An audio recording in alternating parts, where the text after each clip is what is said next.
Hello dear students. तो कैसे हैं आप सब? उम्मीद है बहुत अच्छे होंगे। और आज देखिए आप लोग के लिए एक अति महत्वपूर्ण लॉन्ग क्वेश्चन है जिसके 2023 में आने के हाई चांसेस है, 90% प्लस चांसेस इसके आने के। ठीक है, जो कि है कि वाष्प दाब के अपेक्षिक अवनमन से आप क्या समझते हैं, और वाष्प दाब के अपेक्षिक अवनमन की सहायता से किसी अवाष्पशील विद्युत अनवघट्य का आणविक द्रव्यमान की गणना कैसे करेंगे। यानी बेसिकली जो इसका व्यंजक होता है वही हमें प्राप्त करना है। ठीक है, कोई दिक्कत नहीं होगा, देखेंगे हम लोग बहुत ही आसानी से। बस आप वीडियो को शुरू से अंत तक देखिएगा विदाउट स्किप किए, ताकि आपको 100% समझ में आए। और 2 से 3 मिनट में, जैसा कि थंबनेल पे लिखा हुआ है, आपको याद हो जाएगा। बस थोड़ा सा आपको ध्यान देने की आवश्यकता है। ठीक है, नए स्टूडेंट के लिए मैं हमेशा बोलता हूँ कि इससे पढ़ने के लिए चैनल से आप चैनल के प्लेलिस्ट में जाइए, उसमें IUPAC नोमेनक्लेचर है, चैप्टर वाइज ऑब्जेक्टिव है, चैप्टर वाइज सब्जेक्टिव है, लॉन्ग क्वेश्चन है, उन सबको देखिए आप, और इससे आप अपना पढ़ाई कीजिए। ठीक है, तो ये आप ध्यान रखिएगा। चलिए तो देखते हैं सबसे पहले। चलिए, तो मैंने परिभाषा लिख दिया इसका, किसका? वाष्प दाब के अपेक्षिक अवनमन का, ताकि आपका समय बच जाए थोड़ा सा। देखिए, विलयन के वाष्प दाब में अवनमन एवं शुद्ध विलायक के वाष्प दाब के अनुपात को वाष्प दाब का अपेक्षिक अवनमन कहते हैं। ठीक है, चलते हैं, पहले मानेंगे हम लोग वाष्प दाब के अपेक्षिक अवनमन को निकालेंगे। तो यहाँ अगर लिखते हैं, जैसे किस देंगे नॉट, जिसको कह सकते हैं, तो इसे हम शुद्ध विलाय का कहेंगे। ये नहीं देंगे तो विलयन का होगा। ठीक है, तो माना कि शुद्ध विलाय का वाष्प दाब P1 नॉट तथा तथा तथा विलयन का वाष्प दाब P1 है। ठीक है, P1 है, ध्यान दीजिएगा। शुद्ध विलाय का नॉट है, और विलयन जो है, विलयन का वाष्प दाब क्या है? P1 है। ज्यादा कौन होगा? तो ज्यादा होता है शुद्ध विलाय का हमेशा। देखिए कि वाष्प दाब में अवनमन होता है, यानी कमी आता है, तो शुद्ध का ज्यादा होता है, और जब शुद्ध में कुछ मिलाते हैं तो घट जाता है। ठीक है, तो यदि हम वाष्प दाब में अवनमन निकालें, ठीक है, इसलिए अगर निकालना हो तो शुद्ध विलाय का ज्यादा होता है ना, उसमें से विलयन को घटा दीजिएगा। तो शुद्ध विलाय का P1 नॉट है, तो हो जाएगा P1 नॉट माइनस P1।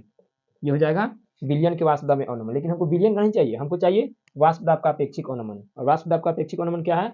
कि विलयन के वाष्प दाब में अवनमन, यानी जो इतना आया है, एवं एवं शुद्ध विलायक के वाष्प दाब का अनुपात। यानी कि इस अवनमन में अगर शुद्ध विलायक हम वाष्प दाब से डिवाइड कर देंगे तो वाष्प दाब का अपेक्षिक अवनमन निकल जाएगा। ठीक है, यानी कि ये विलयन के वाष्प दाब में अवनमन हुआ P1 नॉट माइनस P1। इसी प्रकार अतः इसलिए वाष्प दाब का आपेक्षिक अवनमन, वाष्प दाब का आपेक्षिक अवनमन, यही तो हमको निकालना है।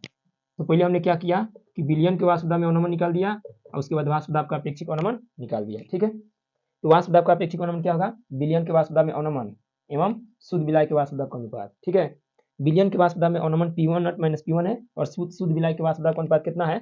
शुद्ध विलाय का वाष्प दाब कितना है? तो आपका है P1 नॉट। तो इसको डिवाइड कर दीजिए, तो विलयन के वाष्प दाब में अवनमन कितना आएगा? ये आएगा आपका equal to P1 not minus P1 और बटा में P1 नॉट। ठीक है, ये हुआ वाष्प दाब का अपेक्षिक अवनमन। इसको हम अंडरलाइन कर देते हैं, इसका काम पड़ेगा। ठीक है, इसका काम पड़ने वाला है, इसका काम पड़ने वाला है। ठीक है, तो है ना, उस राउल के नियम को हमको प्रयोग करना है। ठीक है, देखिए according to Raoult's law, Raoult's law क्या कहता है? देखिए, राउल्स लॉ कहता है कि जो वाष्प दाब में अवनमन आया है ना, वह विलेय के मूल अंश के समानुपाती होता है। किसके?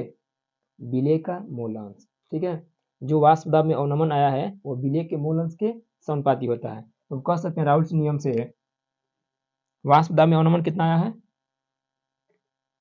P1। चलिए लिख लीजिए हिंदी में इसको, जरा आपको दिक्कत हो तो इसको लिख लीजिए एक बार, कि वाष्प दाब में अवनमन, वाष्प दाब में अवनमन विलेय के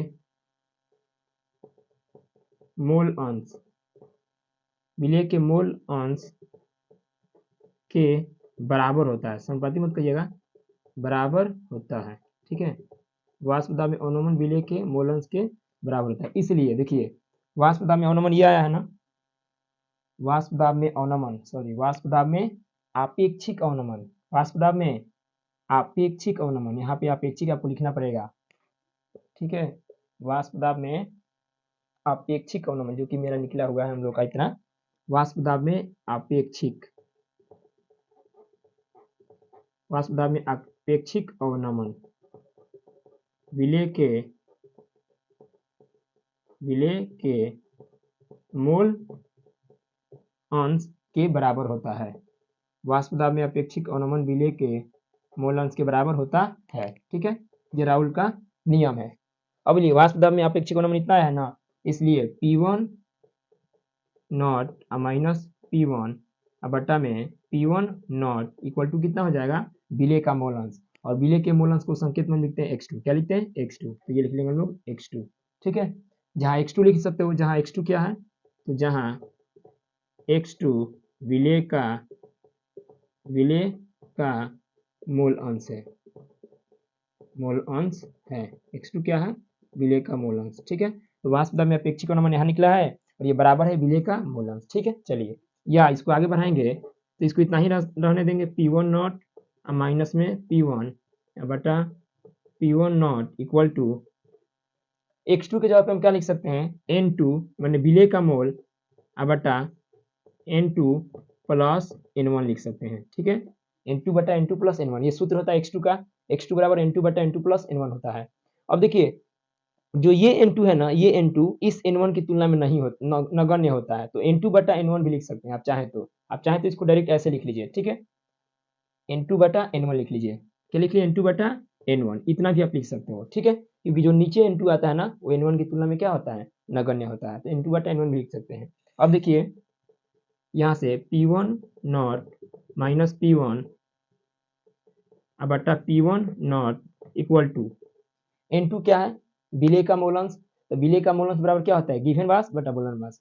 तो इसका फॉर्मूला क्या हो जाएगा, गिवन मास यानी कि W, अब 2 है तो 2 वाले लिख लीजिए, W2 गिवन मास बटा में मोलर मास M2। ठीक है, और फिर N1 का क्या हो जाएगा, तो N1 का इसी प्रकार हो जाएगा W1 बटा में कौन सी M1। अब इसको चेंज कर दीजिएगा ना, तो इसको हम कितना लिख सकते हैं, इक्वल टू W2 बटा में M2 इंटू, ये उल्टे चला ऊपर चला जाएगा तो M1 बटा का हो जाएगा W1, यही तो इक्वल होता है P1 नॉट माइनस P1 बटा P1 नॉट इक्वल टू इतना होता है। यही क्या है, यही आपका व्यंजक है जो हमको निकालना था, इसलिए हम इसको क्या लिख सकते हैं, P1 नॉट माइनस P1 बटा P1 नॉट इक्वल टू, इसको लिख लीजिए W2 गुने M1 बटा M2 गुने W1। ठीक है, और इस समीकरण की सहायता से अवाष्पशील विद्युत अनअपघट्य का आणविक द्रव्यमान जो कि M2 होता है, क्या होता है, M2 होता है, इस M2 की हम गणना कर सकते हैं, बिल्कुल कर सकते हैं, चाहे तो M2 को हम यहाँ लिख सकते हैं, बाकी इसको लिख सकते हैं। तो इस सूत्र की सहायता से जो आपको क्वेश्चन कह रहा है वो हम निकाल सकते हैं, ये आपका व्यंजक है। ठीक है, यहाँ N2 बटा N1 प्लस N2 होता है, तो चाहे तो आप लिख सकते हैं, चूंकि हमने यहाँ पे नीचे में हमने N2 क्यों लिखना है, चूंकि N2 बहुत छोटा है N1 की तुलना में। ठीक है, N2 N1 की तुलना में नगण्य है। ठीक है, N2 क्या है, N1 की तुलना में नगण्य है, किसके लिए, तनु विलयन जो होता है, तो तनु विलयन के लिए N2 जो होता है N1 की तुलना में नगण्य होता है। ठीक है, इसलिए नीचे वाला जो N2 होगा उसको हम नहीं लिखेंगे और डायरेक्ट हम इतना लिख सकते हैं, इससे हमारा एक लाइन बच जाएगा और इजिली हम लोग इसको कर पाएंगे। ठीक है, तो ये रहा हम लोग का वाष्प दाब के सापेक्षिक अवनमन या अपेक्ष अवनमन जिसको हम कहते हैं, उसका व्यंजक। ठीक है, तो ये आपको बेसिकली लिखना है, इस सूत्र की सहायता से किसी अवाष्पशील विद्युत अनअपघट्य के आणविक द्रव्यमान की गणना की जा सकती है, चाहे तो हिंदी में इस बात को लिख सकते हैं।